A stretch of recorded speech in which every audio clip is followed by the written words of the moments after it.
નમસ્કાર. શ્રી અરવિંદભાઈ વાણિયા research centre અને શ્રી જ્ઞાનદીપ વિદ્યાલય પ્રસ્તુત કરે છે નાટક આત્મજાગૃતિ સ્વામી વિવેકાનંદ.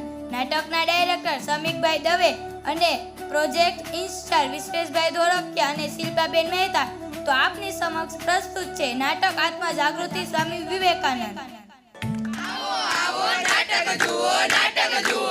આવો આવો નાટક જુઓ, નાટક જુઓ. આવો આવો નાટક જુઓ, નાટક જુઓ. આવો આવો નાટક જુઓ, નાટક જુઓ. નાના આવો, મોટા આવો. ઊભા હોય તો બેસી જાઓ, સૂતા હોય તો જાગી જાઓ. ટીચર આવો, સ્ટુડન્ટ આવો, ખેડૂત આવો, ડોક્ટર આવો. ભાઈ આવો, ભાભી આવો. અંકલ આવો, આંટી આવો. બબલુ આવો, બંટી આવો. આવો આવો નાટક જુઓ, નાટક જુઓ. આવો આવો નાટક જુઓ, નાટક જુઓ.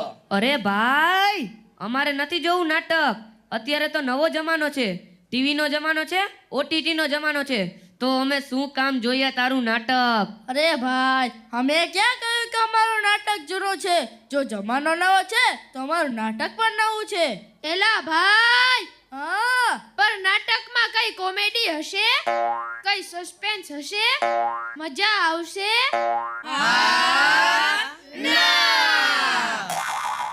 અરે પણ બધા નાટક માત્ર કોમેડી નથી હોતા, માત્ર સસ્પેન્સ જ નથી હોતા. નાટકનો અર્થ છે સમસ્યાનું કરે સમાધાન. નાટક એ છે જે મુશ્કેલીઓને કરે આસાન, અને અમારું નાટક પણ એવું જ છે. જો ભાઈ, મારી લાઈફમાં કેટલા બધા પ્રોબ્લેમ છે, કેટલા બધા ખર્ચ છે. આ બધી તકલીફોથી હું થાકી ગયો છું. હવે મારે કોઈ ભાષણ સાંભળવું નથી. એલા ભાઈ, અમારા આ નાટકમાં લાઈફના પ્રોબ્લેમને જ ઉકેલવાની વાત છે. એમ તો વિચારું છું કે હવે હું નાટક જોઈ જ લઉં. હા, જુઓ, કારણ કે આ છે નવું નાટક. સમસ્યાનું નહીં, સમાધાનનું નાટક. મિત્રો, આપણે સૌ સ્વામી વિવેકાનંદજી વિશે જાણીએ છીએ. સ્કૂલ કોલેજમાં, જાહેર સ્થળોએ આપણે તેમના મોટા મોટા ફોટોગ્રાફ્સ અને પ્રતિમાઓ જોઈએ છીએ. બુકના કવર પર, લેબલમાં અને સ્ટીકર્સમાં બધે જ આપણે તેમના સુવિચારો વાંચતા રહીએ છીએ. તમે જાણો છો કે ભારતના મહાન સંત અને યુવાનોના પ્રેરણા સ્ત્રોત સ્વામી વિવેકાનંદનું સૌથી પ્રખ્યાત સૂત્ર છે, ઉઠો, જાગો અને ધ્યેય પ્રાપ્તિ સુધી મંડ્યા રહો. ઉઠો, જાગો અને ધ્યેય પ્રાપ્તિ સુધી માંડ્યા રહો. ઉઠો, જાગો અને ધ્યેય પ્રાપ્તિ સુધી માંડ્યા રહો.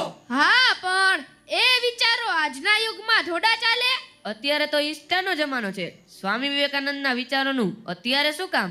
મારા ભાઈઓ, એ જ આપણે સમજવાનું છે. ચાલો આપણે એ જ જોઈ લઈએ.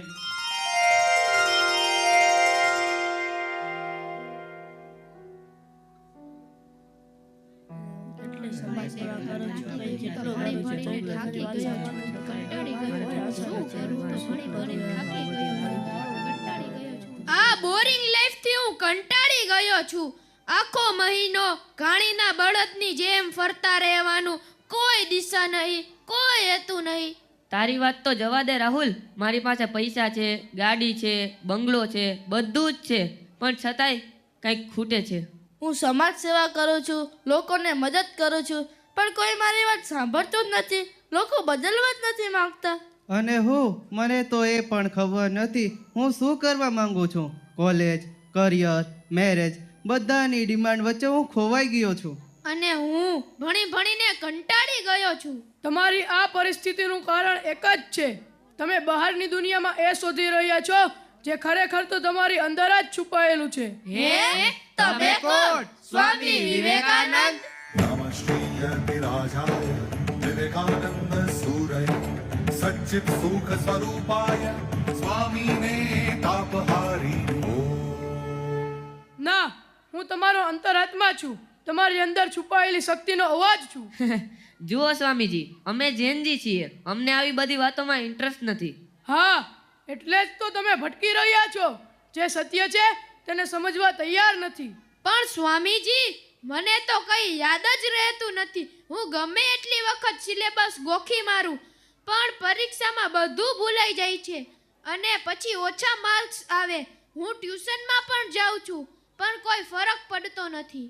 એનું કારણ એ છે કે તમે ખરેખર તો શીખવાને બદલે બધું ગોખી રહ્યા છો. શિક્ષણનો અર્થ કેવળ પુસ્તકીય જ્ઞાન નથી. શિક્ષણ એટલે માણસમાં રહેલી પૂર્ણતાનું પ્રગટીકરણ. એટલે સ્વામીજી, શિક્ષણ એટલે તમારા મગજમાં ભરવામાં આવેલી આખી જિંદગી સુધી પહોંચ્યા વિના ત્યાં પડી રહીને તોફાન મચાવનારી માહિતીનો ઢગલો નહીં. જો તમે 5 વિચારોને બરાબર પચાવ્યા હોય અને તેને તમારા જીવનમાં અને ચારિત્ર્યમાં ઉતાર્યા હોય તો જે માણસે આખી લાઇબ્રેરી ગોખી મારી છે તેના કરતાં તમે વધુ કેળવાયેલા છો. જો શિક્ષણ અને માહિતી એક જ વસ્તુ હોય તો પુસ્તકાલયો દુનિયામાં મોટામાં મોટા વિદ્વાન હોત. મતલબ કે આપણે જે પડકારોનો સામનો કરીએ છીએ, જે અનુભવો મેળવીએ છીએ, તે પણ શિક્ષણનો ભાગ છે. બિલકુલ, જીવન જ સૌથી મોટું શિક્ષણ છે. કોન્સન્ટ્રેશન, મેડિટેશન એન્ડ એજ્યુકેશન, આ શબ્દો યાદ રાખો. આના દ્વારા તમે તમારા જીવનને સંપૂર્ણ બનાવી શકો છો. પણ સ્વામીજી, આ બધું એટલું ઇઝી નથી. આખી લાઈફ સ્ટ્રગલથી ભરેલી છે. હું ટ્રાય કરું છું પણ ફેલ થઈ જાઉં છું. કોઈ બાબતમાં ડિસિઝન લઈ શકતો નથી. ક્યારેક એમ થાય છે કે મારે મારું સ્ટાર્ટઅપ શરૂ કરવું જોઈએ, બિઝનેસ કરવો જોઈએ, પણ જેવી એના માટેની પ્રોસેસ શરૂ કરું છું કે તરત જ જાત જાતની મુશ્કેલીઓ સામે ઊભી રહી જાય છે. ફાઇનાન્સ કેવી રીતે મેનેજ કરવું, office, startup, challenges, risk, business નહીં ચાલે તો એવા બધા પ્રશ્નો આવે છે. એટલે એમ થાય કે આના કરતાં તો જોબ કરી લેવી સારી. થોડા ટાઈમ જોબ કરું ત્યાં તો એમ થાય કે આ તો કાંઈ લાઈફ છે, કેટલું બધું વર્ક સ્ટ્રેસ છે. ત્યાં મેરેજ માટે ફેમિલી ઉતાવળ કરે છે. આમાં હું કાંઈ ડિસિઝન લઈ શકતો નથી અને વારે વારે ડિપ્રેશન આવી જાય છે. સ્વામીજી, કંઈક સોલ્યુશન આપો ને. કોઈ પણ એક જ વિચારને પકડો, તેના જ વિશે વિચાર કરો અને તેના જ સ્વપ્ન સેવો અને એ સિવાયના બીજા દરેક વિચારને પડતા મૂકો. સફળ થવાનો આ એક જ માર્ગ છે અને આ જ માર્ગે મહાન આધ્યાત્મિક વિભૂતિઓ પાકે છે. પણ મારામાં તો કોન્ફિડન્સ જ નથી. કોન્ફિડન્સ, સેલ્ફ કોન્ફિડન્સ એ જ તો સૌથી વધારે ઇમ્પોર્ટન્ટ છે. શ્રદ્ધા વિશેના મારા વિચારો તમે મુખપાઠ સ્પર્ધામાં સાંભળ્યા જ હશે. હા, મને હજુ યાદ છે. બોલું સ્વામીજી? શ્રદ્ધા, શ્રદ્ધા, શ્રદ્ધા.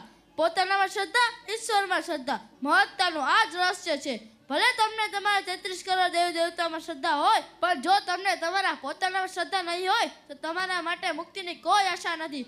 તમારા પોતાનામાં શ્રદ્ધા રાખો. અત્યારે આપણને જે જરૂર છે તે આત્મશ્રદ્ધા અને બળની છે. હું મારામાં શ્રદ્ધા રાખું પણ બીજા લોકોને મારા વિચારોમાં શ્રદ્ધા ન હોય તો હું શું કરું? દરેક કાર્યને આ તબક્કામાંથી પસાર થવું પડે છે. ઉપહાસ, વિરોધ અને પછી સ્વીકાર. દરેક સારી વાતની પહેલાં મજાક ઉડાડવામાં આવે છે, પછી તેનો વિરોધ થાય છે અને પછી તેને સ્વીકારવામાં આવે છે. પણ યાદ રાખવું, જેટલો મોટો સંઘર્ષ હશે, જીત પણ એટલી જ મોટી હશે. તમે પ્રયત્ન કર્યો, કદાચ ધારેલું પરિણામ ન આવ્યું તો પણ જ્યાં સુધી તમે પ્રયત્ન છોડ્યો નથી ત્યાં સુધી તમે નિષ્ફળ નથી. જ્યાં સુધી તમે પ્રયત્ન છોડ્યો નથી ત્યાં સુધી તમે નિષ્ફળ નથી. પણ આનાથી મારી સમસ્યાઓ હલ થઈ જવાની નથી. તમારી કોઈ પણ સમસ્યાનો જવાબ તમારી અંદર જ છે. બહારની દુનિયા તો તમને માત્ર ને માત્ર વિકલ્પો બતાવે છે, પણ નિર્ણય તમારો છે. તમારી સમસ્યા ખરેખર સમસ્યા જ નથી. તમારી પાસે ધન સંપત્તિ છે પણ આત્મસંતોષ નથી. કેમ કે તમે ભૌતિક વસ્તુઓની પાછળ દોડી રહ્યા છો, પરંતુ ધ્યેય વિનાની દોડ તમને ક્યાંય પહોંચાડશે નહીં. એટલે સ્વામીજી, બીજાના સુખમાં જ તમારું સુખ છુપાયેલું છે. તમારી આસપાસ અનેક લોકો દુઃખી હોય તો પહેલા તેમને સુખી કરો, આપોઆપ સુખની પ્રાપ્તિ થશે. સ્વામીજી, હું સમાજ સેવા કરું છું, લોકોની મદદ કરું છું, લોકો બદલતા જ નથી એટલે હું નિરાશ થઈ જાઉં છું. તમે લોકોને બદલવાની કોશિશ કરો છો એ જ મોટી તમારી ભૂલ છે.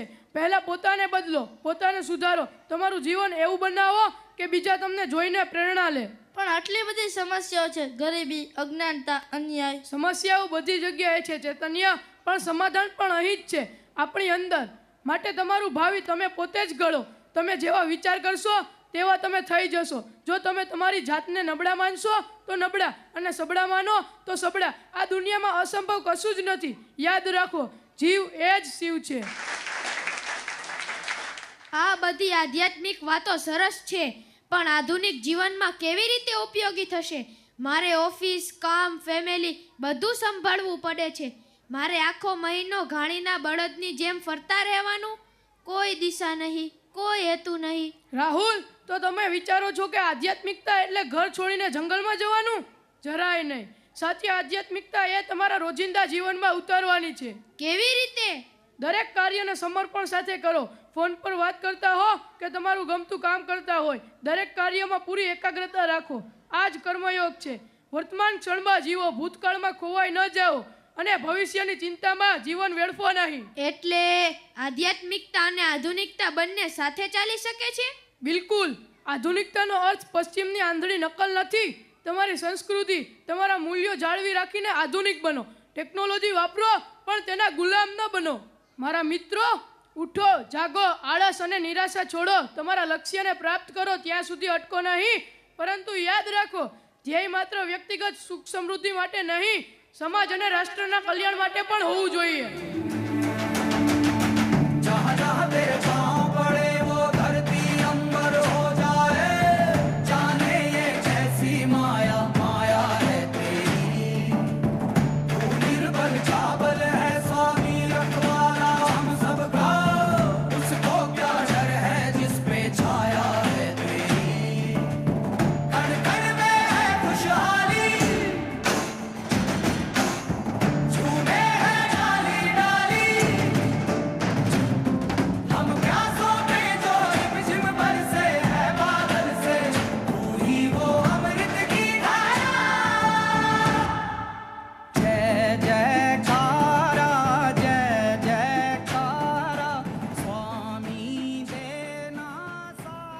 મિત્રો, સ્વામી વિવેકાનંદે કહ્યું હતું, જો તમે કોઈ એક વિચારને જીવનભર વળગી રહો તો એ જ વિચાર તમારું જીવન બની જશે.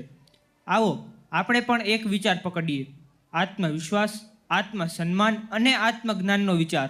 હવે મને સમજાયું કે હું કેમ ભટકી રહ્યો હતો. મારે મારી અંદરની શક્તિ શોધવાની જરૂર હતી. મારી પાસે બધું હોવા છતાં હું ખાલી હતો. હવે હું સમજ્યો કે સંપત્તિ સાથે સેવાભાવ પણ જરૂરી છે. હવે હું લોકોને બદલવાને બદલે પહેલા હું ખુદને બદલીશ અને આજના યુવાનો માટે એક ઉદાહરણ બનીશ. મને મારો રસ્તો મળી ગયો. શિક્ષણ એટલે માત્ર ગોખણપટ્ટી જ નહીં, જીવનની દરેક ક્ષણ શિક્ષણ છે. મિત્રો, આજે આપણે સ્વામી વિવેકાનંદના વિચારો સમજ્યા. શું આ વિચારો આજના યુગમાં અપ્રસ્તુત છે? બિલકુલ નહીં. તો મારા મિત્રો, આપણે સૌ પોતાના સ્થાન પર ઊભા થઈશું અને પોતાનો જમણો હાથ આગળ કરીશું. ચાલો આપણે સૌ સાથે એક સંકલ્પ કરીએ. આ વિચારોને આપણા જીવનમાં ઉતારીશું અને દેશના યુવાનોને પણ આ વિચારોથી પ્રેરણા આપીશું. અને જ્યાં સુધી ધ્યેયની પ્રાપ્તિ નહીં થાય ત્યાં સુધી થાકીશું નહીં, હારીશું નહીં, નિરાશ થશું નહીં અને લક્ષ્યની પ્રાપ્તિ કરીને જ રહીશું. ઉઠો, જાગો અને ધ્યેય પ્રાપ્તિ સુધી મંડ્યા રહો.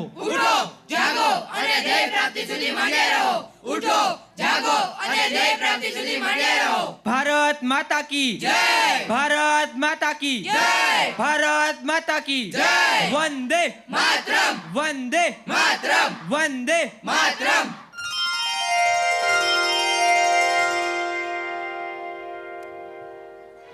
सुर मिलाकर आओ गाए,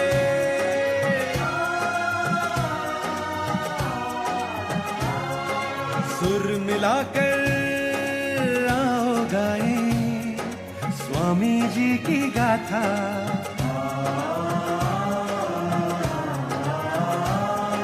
सुर मिलाकर आओ गाए स्वामी जी की गाथा.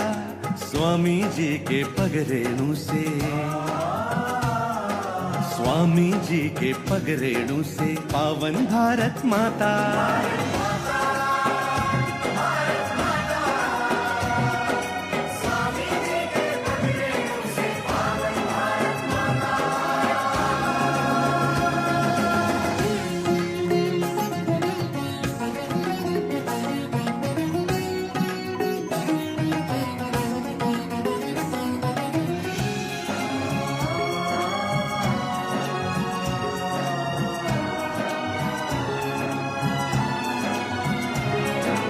भारत भूखा दैन्य देख अवतार लिया दुनिया में, अवतार लिया दुनिया में. दया क्षमा करुणा और साहस सदा रहा जीवन में, सदा रहा जीवन में. निर्भयता सामर्थ्य कुंजी दुनिया को दिखलाई, दुनिया को दिखलाई. घोर अंधेरे में भी थी ज्ञान ज्योति सुलगाई।